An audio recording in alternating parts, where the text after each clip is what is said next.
Las Vegas concert shooting rampage kills at least 58, more than 500 people injured. The death toll, which police emphasized was preliminary, would make the mass shooting the deadliest in United States history. Las Vegas? A gunman in a high-rise hotel overlooking the Las Vegas Strip opened fire on a country music festival late Sunday, killing at least 58 people and injuring hundreds of others in the deadliest mass shooting in modern American history. The gunman, identified by police as Stephen Paddock, was later found dead by officers on the 32nd floor of the Mandalay Bay Resort and Casino, Sheriff Joseph Lombardo said during a news briefing Monday. The shooting marked the nation's latest outbreak of gunfire and bloodshed to erupt in a public place, again transforming a seemingly routine night into one of terror. The carnage in Las Vegas surpassed the death toll of 49 people slain in June 2016 when a gunman, in Orlando, who later said he was inspired by the Islamic State, opened fire inside a crowded nightclub. Lombardo said the death toll had risen to at least 58 by Monday morning, a number that could rise as police are still investigating the scene. Lombardo also said another 515 people were injured after the shooting rampage. He did not specify how many of the people were wounded by gunfire or injured in the chaos that followed. Paddock, 64, was found dead in his hotel room by Las Vegas SWAT officers who responded to calls about the shooting, police said. They believe he took his own life. Under the neon glow and glitz of the Vegas Strip, thousands of concertgoers who had gathered for a three-day music festival dove for cover or raced toward shelter when the gunfire began at about 10 p.m. Sunday, police said more than 22,000 people were at the concert when Paddock, who had checked into the Mandalay Bay on Thursday, began firing round after round. Police believe the 64-year-old Paddock, a local resident, was a lone wolf attacker. Lombardo did not give further details, however, on Paddock's background or possible motivation. We have no idea what his belief system was, Lombardo said during a briefing. Right now, we believe he was the sole aggressor, and the scene is static. Recordings of the attack suggested that Paddock used an automatic weapon. He was found with more than 10 rifles, Lombardo said. Relatives of Paddock said they were stunned by what happened. I used to fix things for a living. My job was to find the answers, and this is like, what? This asteroid fell out of the sky. There's just nothing, Eric Paddock, the gunman's brother, said in an interview posted online by ABC-affiliate WFTV in Orlando. Eric Paddock said that early in the morning, his phones lit up from Las Vegas PD. He said the family had been on the phone with detectives all morning to try to understand this, trying to make sense of this. As far as we know, we're just another piece of input, but he has no affiliation with anything, as far as we know, Eric Paddock said. As Las Vegas police investigated the horror that had unfolded on the Strip, they also faced a tragedy within their own ranks. The dead included an off-duty city police officer, the department said Monday morning. 2 other officers who were on duty were injured, police said. One was in stable condition after surgery, and the other sustained minor injuries. It's a devastating time, Lombardo said at the news briefing.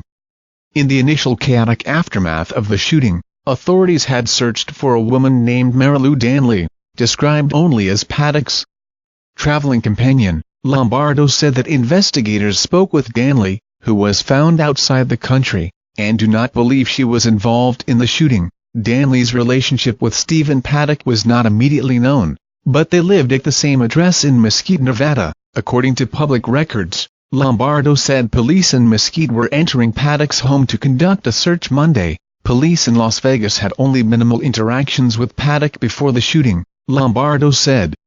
We have no investigative information or background associated with this individual that is derogatory, the sheriff said. The only thing we can tell is he received a citation several years ago.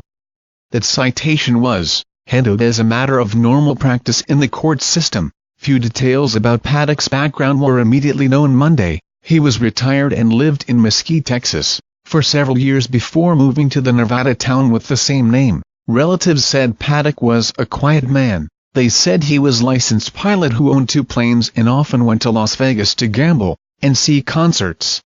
A spokesman for defense giant Lockheed Martin said in a statement that Paddock worked for the company for 3 years in the 1980s. Stephen Paddock worked for a predecessor company of Lockheed Martin from 1985 until 1988, the statement said. We're cooperating with authorities to answer questions they may have about Mr. Paddock and his time with the company. President Trump praised the miraculous speed with which local law enforcement responded to the shooting, which he decried as an unfathomable attack on innocents gathered for a concert. It was an act of pure evil. Trump said during remarks from the White House, "We cannot fathom their pain, we cannot imagine their loss." Trump ordered flags flown at half-staff and said he would visit Las Vegas on Wednesday.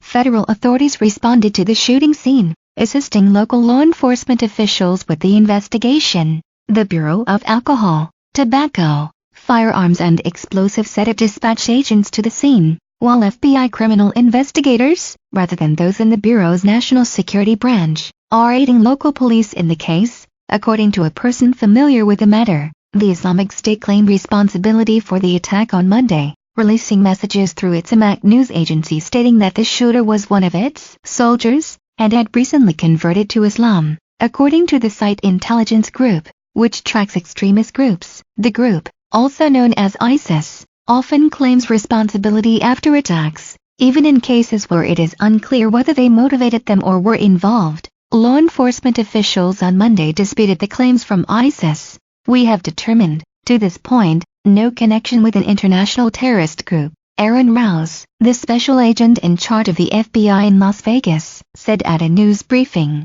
Attorney General Jeff Sessions said he met with FBI Director Chris Wray on Monday morning and spoke with Lombardo, to whom he expressed my gratitude for the courageous work of his officers through the night, and offered him the full support of the FBI, the ATF, and the entire Department of Justice as he takes the lead investigating this incident. The investigation into the horrific shooting last night in Las Vegas is ongoing, Sessions said. To the many families whose lives have been changed forever by this heinous act, we offer you our prayers and our promise that we will do everything in our power to get justice for your loved ones. Federal Homeland Security officials said there were no specific, credible threats to other public venues around the country. The shooting occurred at the end of the Route 91 Harvest Festival, a 3-day country music concert held over the weekend. The concert grounds are adjacent to Mandalay Bay, a sprawling casino on the southern end of the strip. The shots began as Jason Aldean, one of the final performers, was playing. Aldean posted an Instagram message that he and his crew were safe. The scene, he wrote, was beyond horrific. Videos posted from people who said they were at the scene showed people screaming and running for cover amid the sound of gunshots that seemed unending.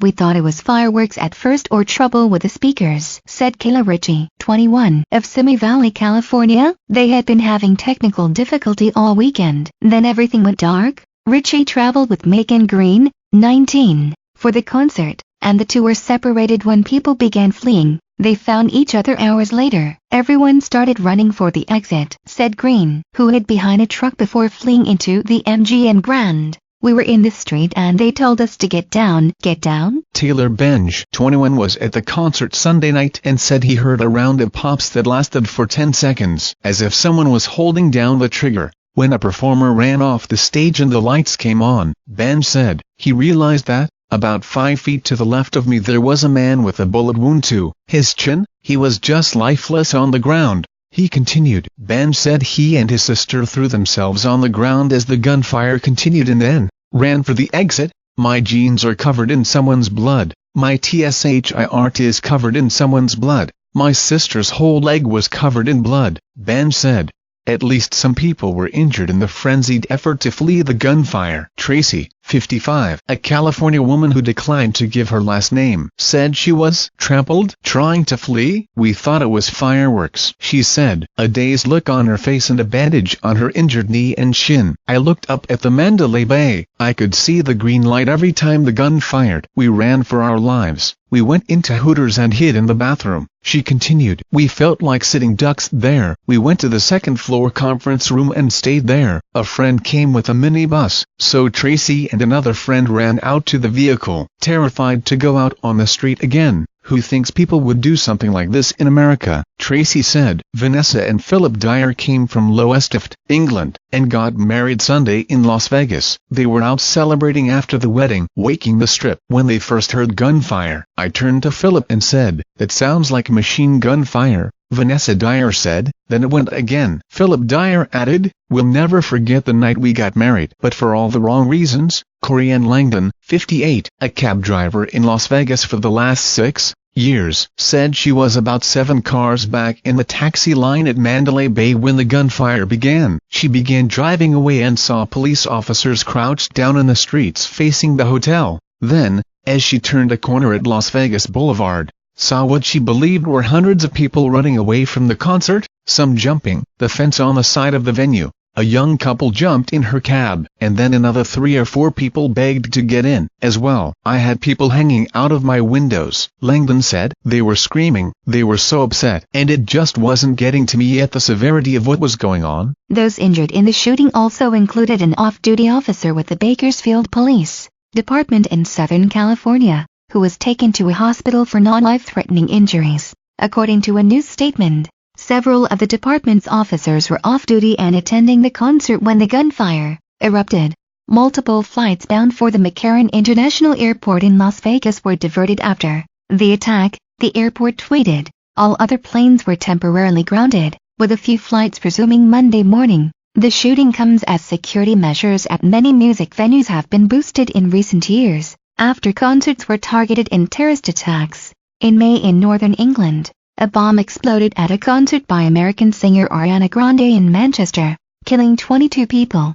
In November 2015, Islamist attackers opened fire at a rock concert in Paris as part of coordinated attacks that left 130 dead. In both of those cases, the Islamic State claimed credit for the attacks. In Manila in June, a 42-year-old Filipino gunman armed with a rifle and a bottle of gasoline burst into a casino and set a fire, causing the deaths of 37 people. Police said the attack was motivated by gambling debts and other personal problems facing the gunman, who killed himself with a self-inflicted gunshot wound. The Islamic State also claimed responsibility for the attack, but officials repeatedly denied it was terrorism-related.